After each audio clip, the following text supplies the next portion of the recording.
de las tareas más importantes de los padres y cuidadores de los niños y niñas es su protección y su cuidado integral. Ante esto, una de las problemáticas más antiguas y difíciles que experimentan algunas familias es el abuso sexual, por la desinformación o porque no se le da la importancia que esto requiere. Yo soy Carolina Borrero y hoy en Camina Conmigo de la Franja Elementales estaremos hablando de la prevención del abuso sexual.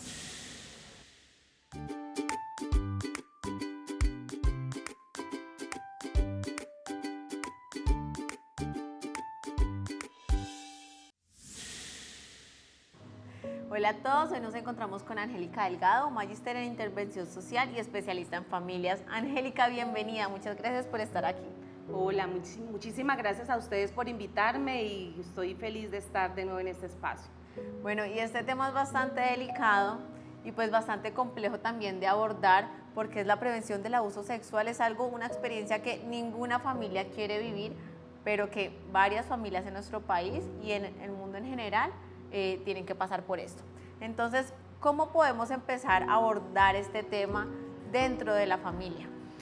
Es muy importante, Carolina, esto que tú estás diciendo.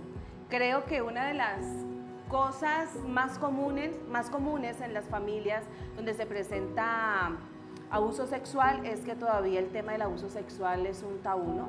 Un tabú no porque no exista, todos sabemos que existe, pero ¿qué pasa? Este tema genera mucho miedo hablarlo con los hijos, genera muchísimo miedo. Y aquí hay algo que tenemos que entender y es muy importante y es que suele pasar, no sé si los televidentes de pronto lo pueden atestiguar, y es que cuando hay un caso de abuso sexual en una familia, generalmente si uno echa un vistazo hacia atrás, uno logra ver que es una familia donde ya han habido varios casos de abuso, no solamente sexual, sino también abuso físico, maltrato psicológico, incluso hay veces abuso de sustancias. Y aquí hay algo que es importante entender y es que toda conducta abusiva implica sobrepasar un límite. Entonces, digamos, sobrepasamos el límite del respeto, entonces hay maltrato, violencia física, sobrepasamos el abuso, sobrepasamos el límite, digamos, del contacto con el otro, entonces ahí es donde hay ciertas manifestaciones de abuso, digamos, como corporales. Entonces, una de las cosas importantes que tendríamos que entender aquí es que tiene que dejar de ser un tema tabú, y sabemos que es un tema tabú, no porque no exista, no porque no lo conozcamos, todo el mundo sabe de él, pero sí es muy importante entender que no lo hablamos es porque nos da miedo. Creemos que si yo le hablo a mi hija, creemos que si yo le hablo a mi hijo de los riesgos que hay en abuso, es como que si yo creo, si le digo, va a pasar. Entonces, lo que no sabemos es que precisamente tenemos que establecer estos temas con miedo y todo. Tenemos que establecerlos porque un niño que sabe qué le puede pasar, una niña que sabe qué le puede pasar, un adolescente que sabe qué le puede pasar, está advertido, y cuando uno está advertido puede hacer algo para que esas situaciones, digamos, no se generen, para que esas situaciones se detengan en la vida si en algún momento llegamos a tener contacto con ellas.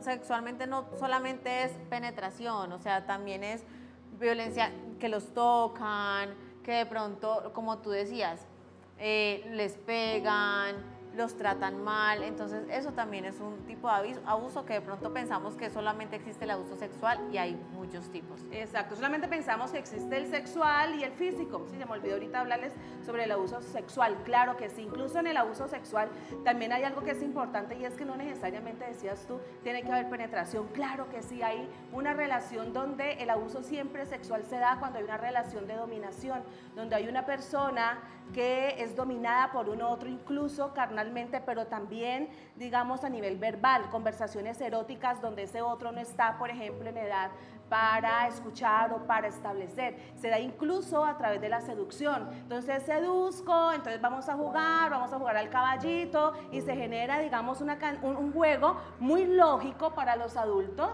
y muy creíble para estos niños, y lo que no sabemos es que detrás de eso hay una intención de sexualizar ese momento. Allí, por ejemplo, también hay abuso y no hay penetración. Entonces creo que también a través de la manipulación se logra, digamos, estas conductas abusivas que tenemos que estar pues muy pendientes. Los padres cómo hacen o los cuidadores cómo hacen para ver esto, solamente si logran establecer límites. Eso digamos que es bien importante. Para poder que sus hijos también establezcan límites con el resto de las personas. Bueno, y le preguntamos a nuestros padres qué piensan ellos acerca del abuso sexual. Sí, el abuso sexual en los niños se previene conociendo su entorno, controlándolo, cuidándolos mucho, orientándolos cuando pues ellos ya hablen, que nos comenten pues cosas que ellos sientan que se les está violando su intimidad o se les está agrediendo. Pues con mucho, cuidándolos mucho, estar muy pendientes de ellos y atenderles cada vez que ellos le hagan a uno cualquier sugerencia, escucharlos. Pues no, hablándoles. Creo que lo más importante siempre es la comunicación, comunicarle y saberle hablar a los niños desde pequeños, decirle las cosas como son, de que no todo el mundo es bueno y no todo el mundo es malo. Entonces siempre lo más importante es transmitirle a los niños las cosas como son.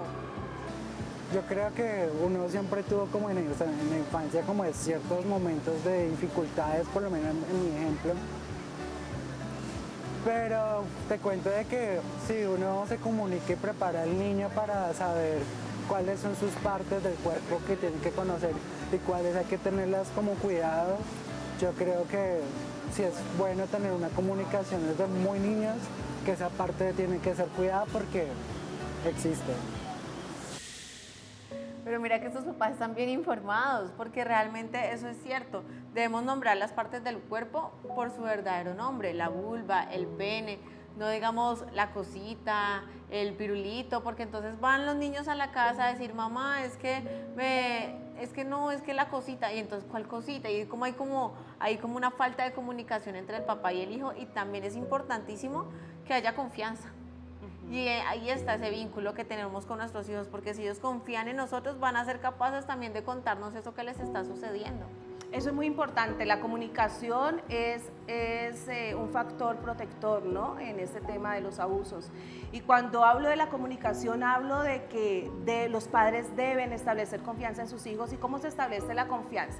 Un hijo nunca le va a contar las cosas al papá o a la mamá o a su cuidador si siente, por ejemplo, que el adulto no le cree.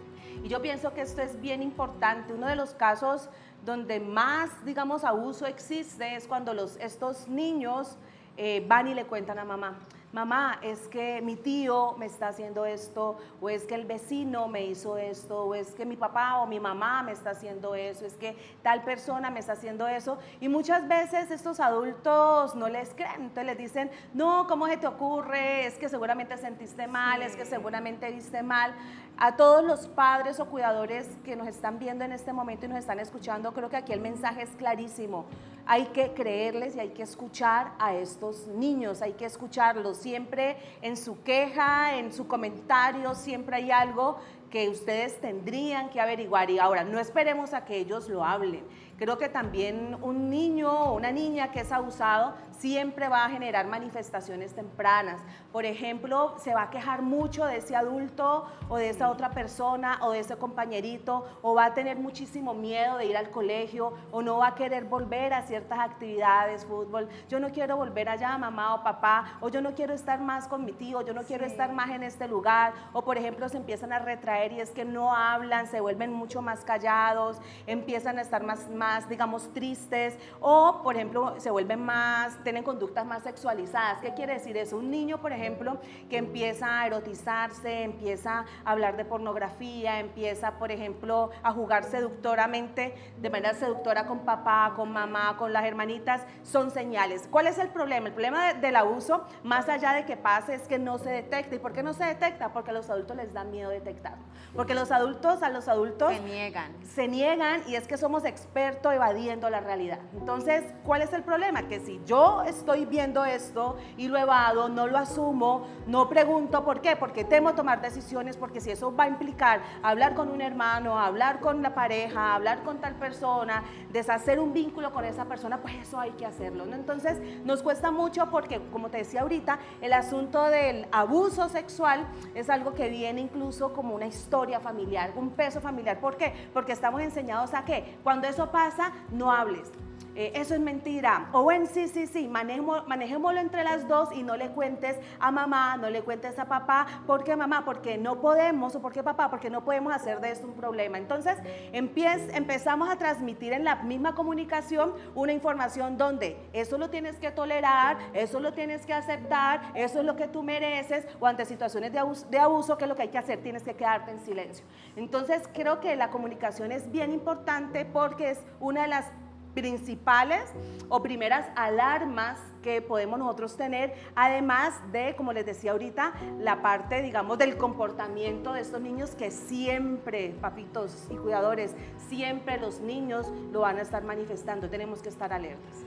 Lo importante es eso, estar observándolos y conectar con ellos para saber cuáles son los cambios que están presentando esos chiquitos. Ellos mismos nos van a manifestar todo esto. Y sabes también que es súper importante, por ejemplo, en los jardines o en los colegios.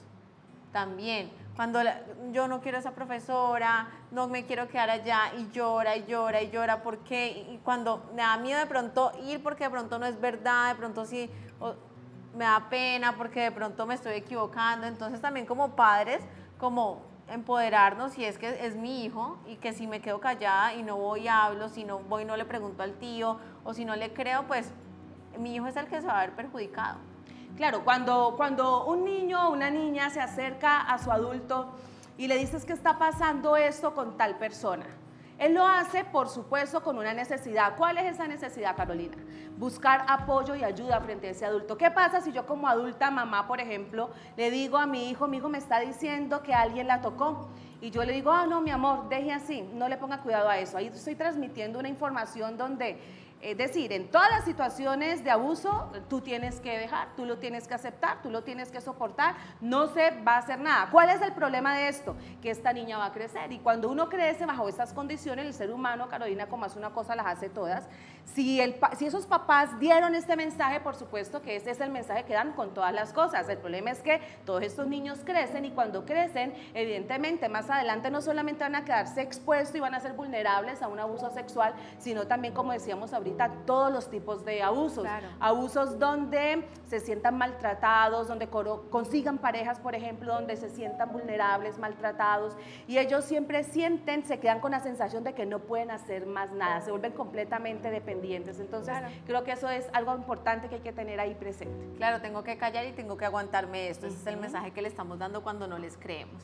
Y acá hay unas recomendaciones que les damos a los papás para prevenir el abuso sexual.